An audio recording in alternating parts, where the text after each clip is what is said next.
Welcome back to our channel. ಇವತ್ತು ನಾನು ತುಂಬ ಸಿಂಪಲ್ಲಾಗಿ ತುಂಬ ರುಚಿಯಾಗಿ ಟೊಮ್ಯಾಟೊ ಗೊಜ್ಜನ್ನ ಹೇಗೆ ಮಾಡೋದು ಅಂತ ತೋರಿಸ್ತಾ ಇದ್ದೀನಿ. ಟೊಮ್ಯಾಟೊ ಗೊಜ್ಜನ್ನ ಈ ರೀತಿಯಾಗಿ ಮಾಡಿಕೊಂಡ್ರೆ ಚಪಾತಿ ಜೊತೆಗೆ ಬಿಸಿ ಬಿಸಿ ಅನ್ನದ ಜೊತೆಗೆ ತುಂಬ ಚೆನ್ನಾಗಿರುತ್ತೆ. ಹಾಗಿದ್ರೆ ಎಲ್ಲೂ ಸ್ಕಿಪ್ ಮಾಡದೆ ಕಂಪ್ಲೀಟಾಗಿ ಈ ವಿಡಿಯೋನ ನೋಡಿ ನೀವು ಈ ರೀತಿಯಾಗಿ ಟೊಮ್ಯಾಟೊ ಗೊಜ್ಜನ್ನ ಟ್ರೈ ಮಾಡಿ. ಒಂದು ಮಿಕ್ಸಿ ಜಾರ್ಗೆ ಒಂದು 8 ಟೊಮ್ಯಾಟೊ ಹಣ್ಣನ್ನು ದಪ್ಪದಾಗಿ ಕಟ್ ಮಾಡಿಕೊಂಡು ಹಾಕೋತಾ ಇದ್ದೀನಿ.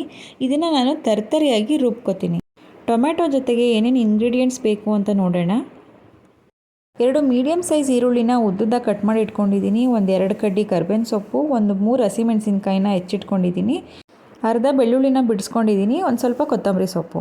ಈಗ ಒಂದು ಫ್ರೈಯಿಂಗ್ ಪ್ಯಾನ್ಗೆ 3 ಟೇಬಲ್ ಸ್ಪೂನ್ ಎಣ್ಣೆ ಹಾಕ್ಕೊಂಡು ಬಿಸಿ ಮಾಡ್ಕೊತೀನಿ. ಎಣ್ಣೆ ಕಾದ್ಮೇಲೆ ಒಂದು ಅರ್ಧ ಟೀ ಸ್ಪೂನ್ ಸಾಸಿವೆ, ಒಂದು ಅರ್ಧ ಟೀ ಸ್ಪೂನ್ ಜೀರಿಗೆ, 1 ಟೀ ಸ್ಪೂನ್ ಕಡಲೆಬೇಳೆನ ಹಾಕ್ಕೊಂಡು 1-2 ನಿಮಿಷ ಫ್ರೈ ಮಾಡ್ಕೊಳ್ಳಿ.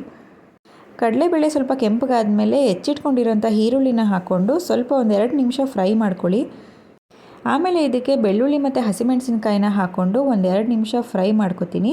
ಇಲ್ಲಿ ಹಸಿಮೆಣಸಿನ್ಕಾಯಿನ ಈರುಳ್ಳಿ ಆದಮೇಲೆ ಹಾಕ್ತಾಯಿದ್ದೀನಿ, ಯಾಕೆಂದರೆ ಮೆಣಸಿನ್ಕಾಯಿ ಗ್ರೀನಿಶಾಗಿ ಚೆನ್ನಾಗಿ ಕಾಣುತ್ತೆ. ಮೊದಲೇ ಎಣ್ಣೆಗೆ ಹಾಕ್ಬಿಟ್ರೆ ಸ್ವಲ್ಪ ಸೀದಂಗೆ ಆಗುತ್ತೆ. ಈರುಳ್ಳಿ ಚೆನ್ನಾಗಿ ಕೆಂಪಗಾದ್ಮೇಲೆ ಇದಕ್ಕೆ ರುಬ್ಬಿಟ್ಕೊಂಡಿರುವಂಥ ಟೊಮ್ಯಾಟೊನ ಹಾಕಿ ಒಂದು 5 ನಿಮಿಷ ಕುದಿಸ್ಕೋಬೇಕು.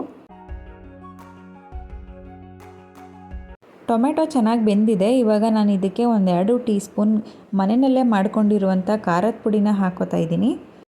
ಆಮೇಲೆ 1 ಟೀ ಸ್ಪೂನ್ ಬಾತನ ಪುಡಿನ ಹಾಕೋತಾ ಇದ್ದೀನಿ. ಇದರಿಂದ ಟೊಮ್ಯಾಟೊ ಗೊಜ್ಜಿಗೆ ಒಳ್ಳೆ ಟೇಸ್ಟ್ ಮತ್ತು ಒಳ್ಳೆ ಕಲರ್ ಬರುತ್ತೆ. ಆಮೇಲೆ ಒಂದು ಸ್ವಲ್ಪ ಅರಿಶಿಣದ ಪುಡಿ ಹಾಕ್ಕೊಂಡು ಮಿಕ್ಸ್ ಮಾಡ್ಕೊಳ್ಳಿ. ಒಂದು ಅರ್ಧ ಕಪ್ಪು ನೀರನ್ನ ಹಾಕ್ಕೊಂಡು ಚೆನ್ನಾಗಿ ಹೊಂದಿಸ್ಕೊಳ್ಳಿ. ಟೊಮೆಟೊ ಗೊಜ್ಜು ತುಂಬ ಗಟ್ಟಿ ಆದರೂ ಚೆನ್ನಾಗಿರಲ್ಲ. ಇವಾಗ ಖಾರ ಎಲ್ಲ ಚೆನ್ನಾಗಿ ಬೆಂದಿದೆ. ರುಚಿಗೆ ಎಷ್ಟು ಬೇಕಷ್ಟು ಉಪ್ಪು ಹಾಕ್ಕೊಂಡು ಚೆನ್ನಾಗಿ ಮಿಕ್ಸ್ ಮಾಡ್ಕೊತೀನಿ. ಆಮೇಲೆ ಒಂದು ಅರ್ಧ ಟೀ ಸ್ಪೂನ್ ಬೆಲ್ಲ ಹಾಕೋತಾ ಇದ್ದೀನಿ. ಟೊಮೆಟೊ ಗೊಜ್ಜಿಗೆ ಬೆಲ್ಲ ಹಾಕೋದ್ರಿಂದ ತುಂಬ ಟೇಸ್ಟಿಯಾಗಿರುತ್ತೆ. ಕೊನೆಯದಾಗಿ ಇದಕ್ಕೆ ಸಣ್ಣದಾಗಿ ಹೆಚ್ಚಿಟ್ಕೊಂಡಿರುವಂಥ ಕರ್ಬೇವಿನ ಸೊಪ್ಪು ಮತ್ತು ಕೊತ್ತಂಬರಿ ಸೊಪ್ಪನ್ನ ಹಾಕ್ಕೊಂಡು 1-2 ನಿಮಿಷ ಕುದಿಸ್ಕೊಂಡ್ರೆ ಬಿಸಿ ಬಿಸಿಯಾಗಿ ಟೊಮೆಟೊ ಗೊಜ್ಜು ರೆಡಿಯಾಗುತ್ತೆ. ಟೊಮೆಟೊ ಗೊಜ್ಜು ದೋಸೆ ಜೊತೆಗೆ ಚಪಾತಿಗೆಲ್ಲ ಒಳ್ಳೆ ಕಾಂಬಿನೇಷನ್ನು. ಹಾಗೆ ಬಿಸಿ ಬಿಸಿ ಅನ್ನಕ್ಕೆ ಸ್ವಲ್ಪ ತುಪ್ಪ ಹಾಕ್ಕೊಂಡು ಟೊಮೆಟೊ ಗೊಜ್ಜು ಹಾಕ್ಕೊಂಡು ತಿಂದರೆ ಸಖತ್ತಾಗಿರುತ್ತೆ.